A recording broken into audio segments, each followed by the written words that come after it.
Paul Klee was born in Switzerland in 1879 to parents who were both musicians. His father was a music teacher and his mother was a singer.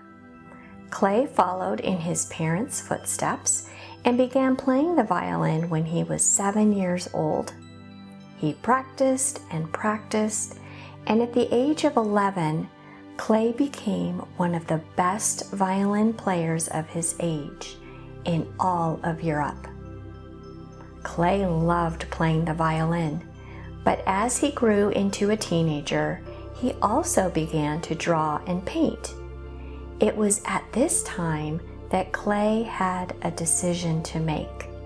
He needed to choose between playing the violin and painting. It was a difficult decision, but Klee chose painting. As Klee grew into an adult, he met and married a piano teacher named Lily, and together they had one son named Felix. Klee went to art school and learned from famous master painters.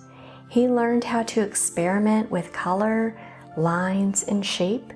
He also traveled around Europe and was inspired by colors and the visions that surrounded him during his travels. Klee tried many styles of art during his lifetime. He's best known for his paintings in the Cubism, Surrealism, and Expressionism styles, and for his use of vibrant color. Let's take a moment to look at a few Paul Klee masterpieces.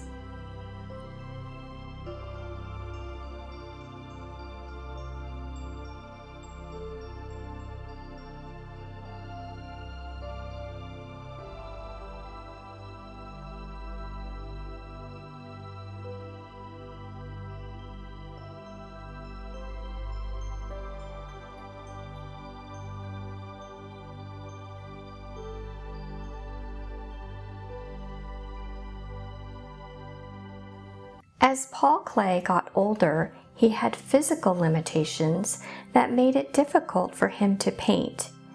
He had trouble holding a paintbrush. But did this stop Klee from doing what he enjoyed the most? No, it didn't. Klee continued to push through physical challenges to paint, even when he wasn't feeling well.